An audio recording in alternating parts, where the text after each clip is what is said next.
वो जो बंबई में वो बड़ा दौलतमंद है ना, जिसकी औलाद की शादी के चर्चे पूरी दुनिया में चले, उसके ताल्लुक से 2013 में मैंने नाम लेकर कहा, उसका पार्लियामेंट में तकरीर है, वो आगा खानियों का एक यतीम खाना था। वाकिफ ने कहा कि उस जगह पर कुरान पढ़ाया जाए, तो इस दुनिया के दौलत तरीन आदमी ने उस यतीम खाने को धोखाधड़ी से 20 करोड़ में खरीद लिया और अपना एक बड़ी बिल्डिंग बना दी। तो क्या है इसका मतलब? लिमिटेशन खत्म। जो काबिज है 12-13 साल से लिमिटेशन गया, उन्हें मालिक बन जाता। अच्छा चलो उससे भी नहीं हुआ तो कलेक्टर साहब हैं, कलेक्टर साहब हैं, कलेक्टर साहब बोल देंगे नो नो नो, मुसलमान ने आपकी नहीं है प्रॉपर्टी, इवैक्यू प्रॉपर्टी है। यानी जो लोग पाकिस्तान को गए थे, खास तौर से पंजाब, हरियाणा, यूपी से, वो जाने से पहले भारत के नागरिक थे। उस वक्त जो भी भारत था, उन्होंने वफ कर दिया। तो मोदी जी बोले ओहो बहुत है रे यहाँ पे मलाई, अपने दोस्तों को दे सकता हूं मैं, जिसको पार्लियामेंट में हम लोग बोलते हैं डबल ए। 2 डबल ए है भारत में, कहीं असदुद्दीन अकबरुद्दीन नहीं समझना आप, ये 2 डबल ए प्लस हैं, वो डबल ए माइनस है। तो इवैक्यू प्रॉपर्टी का कानून खत्म, गवर्नमेंट की हो जाएंगी। पंजाब में हजारों एकड़ है, वो गैब, बचेगा क्या मेरे भाई? सिर्फ नाम पे वफ होगा, सब छीन लिया जाएगा। अगर कोई उठ के बोलेगा असदुद्दीन तुम जज्बाती तकरीर कर रहे हो, तो मैं तुमसे कह रहा हूं और एक मिसाल दे रहा हूं। मथुरा की ईदगाह, जहां पर कृष्ण जन्मस्थान हमारे हिंदू भाई मानते हैं, हम उनकी कदर करते हैं, उनका अकीदा है, हम उसकी कदर करते हैं। 1965 में हिंदू और मुसलमानों ने बैठकर यूपी सुन्नी वक्फ बोर्ड से इजाजत लेकर मुसलमानों ने कहा कि हमारे हिंदू भाइयों से हमारा झगड़ा खत्म करने के लिए हम वक्फ की 8 एकड़ जमीन कृष्ण जन्मस्थान को देते हैं। दिए, एग्रीमेंट हुआ, कोर्ट में गए, 2023 में मुकदमा पड़ गया। अब जब वो ये कानून बन जाएगा तो कलेक्टर बोलेगा गवर्नमेंट प्रॉपर्टी, कलेक्टर बोलेगा है ही नहीं, गई मस्जिद। और जैसा कि हमने सुना कि आरएसएस की जहनियत रखने वाले लोग भारत के कई मसाजिद को कहते हैं कि वो मस्जिदें नहीं थीं। फिर उत्तराखंड में यकसा सिविल कोर्ट उस रियासत में लाया गया। हर तरीके से हमको घेर रहे हैं। एक मुसलमान इनके पास एमपी नहीं है, इनके अलायंस में नहीं है, ना इन्होंने टिकट दिए नरेंद्र मोदी, मगर आज आप आके बोल रहे हैं कि मैं वक्फ की जायदाद को अच्छा करना चाहूंगा। मेरे भाई, ये हमारी शरीयत में मदाखलत है। हमको इबादत करने से रोका जा रहा है भारत के मुसलमानों को। इस तरह का बिल लाकर नरेंद्र मोदी हमको हमारी शरीयत से हमको छीनना चाह रहे हैं, हमको इबादत नहीं करने देना चाह रहे हैं। और ये इनके चमचे दुम छल्ले जो रंग बिरंगी कपड़े पहनकर चापलूसी कर रहे हैं। अरे जालिमो, तुम जब मरोगे ना तो तुम्हारे कब्रिस्तान को गवर्नमेंट डिक्लेयर कर दोगे। तुम्हारी बाप की खबर पर कोई अगर महल बना लेगा तो तुम क्या बोलोगे? मत करो चापलूसी वक्फ, हुकूमत वक्फ की। ये वक्फ सबका है। मौलाना ने कहा ये इबादत है, वक्फ करना इबादत है। मेरे अजीज दोस्तों और बुजुर्गों, आपको, हमको, पूरे मुल्क के लोगों को जो इस मुल्क की खूबसूरती को मानते हैं, इस मुल्क की खूबसूरती इसका भाईचारा है।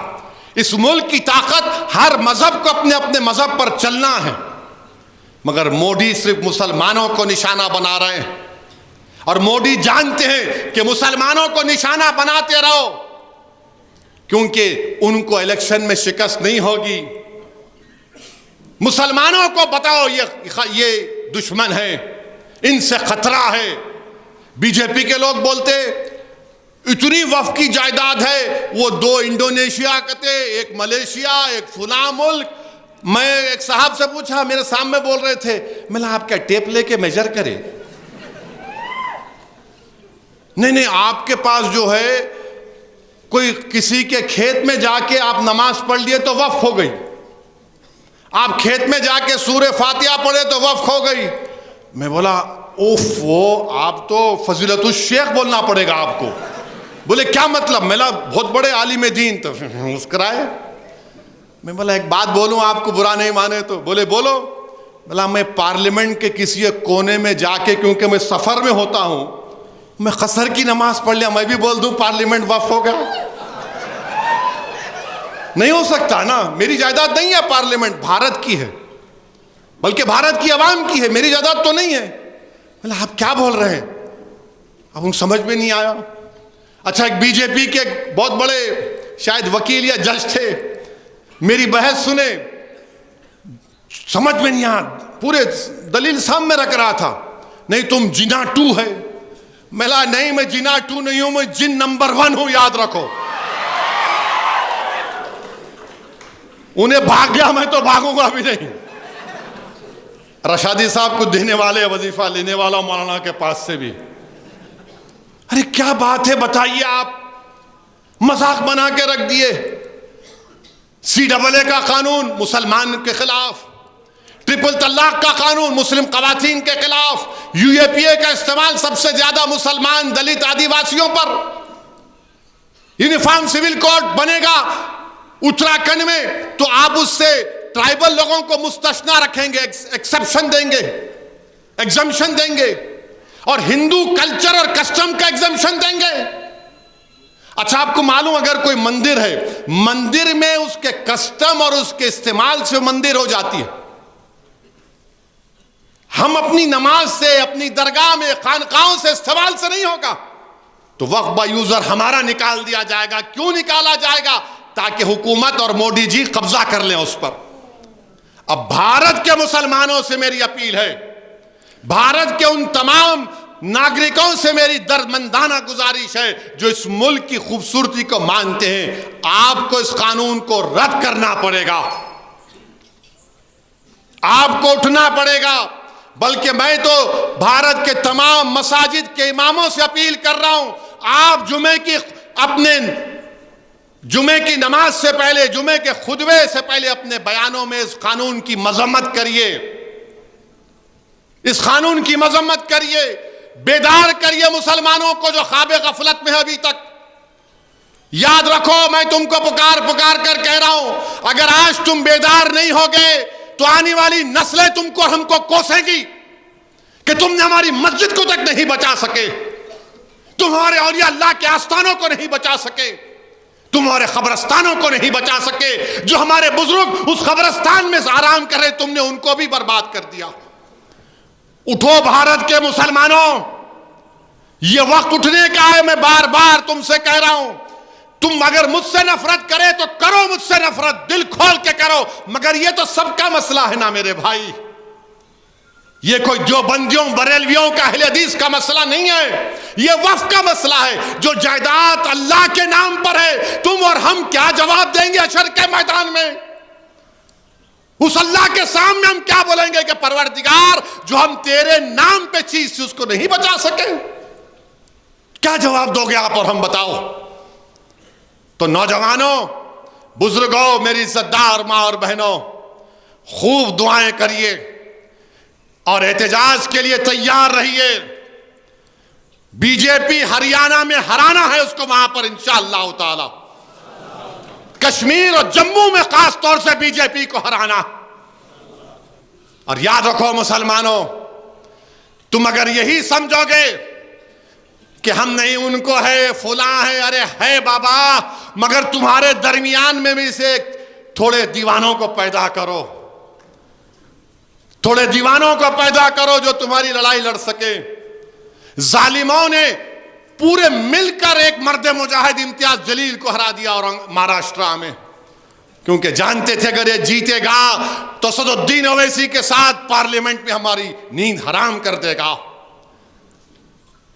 मेरे अजीज दोस्तों और बुजुर्गों, इसीलिए मैं आपसे अपील कर रहा हूं, अपनी सियासी क़यादत को भी मजबूत करो, पहचानो इन चीजों को। जो वकला हैं, मुस्लिम वकला, वो सेमिनार करें, वो मस्जिदों के जिम्मेदारों से इजाजत लेकर जुमे के दिन जाकर इस कानून के बारे में बताएं। जो मशाइखीन उज़्ज़ाम है वो अपने खानखाओं में ना बैठे, बल्कि खानखाओं से निकलकर रस्म शब्बीर अदा करने का वक्त है। ये जो लोग यतीम खाने चलाते हैं उनको खतरा है, मसाजिद को खतरा, दरगाहों को खतरा, सब छीन ली जाएंगी। जिसने इस तरह के कानून बना दिए, मेरे भाई, ये हमारी लड़ाई है, ये हमारी शनाख्त की, हमारी इबादत करने की लड़ाई है। ये अगर आज हम इसमें कोताही करेंगे तो नुकसान किसका होगा आप जान लो।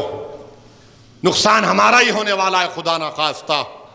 यही चंद गुजारिशात मैंने इख्तिसार के साथ आपके सामने रखा हूं।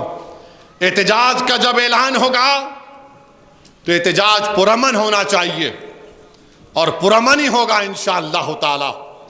जिस तरह CAA में हमारी माँ बहनों ने बुर्का पहनकर निकल कर आए थे, जिस तरह हमारे बुजुर्ग हमारी रहबरी कर रहे थे वक्फ को बचाने के लिए, वरना एक मस्जिद हम खो चुके हैं, एक मस्जिद हम खो चुके हैं, और मस्जिदों को, खानकाहों को, दरगाहों को, यतीम खानों को हम नहीं खोएंगे इंशाअल्लाह ताला।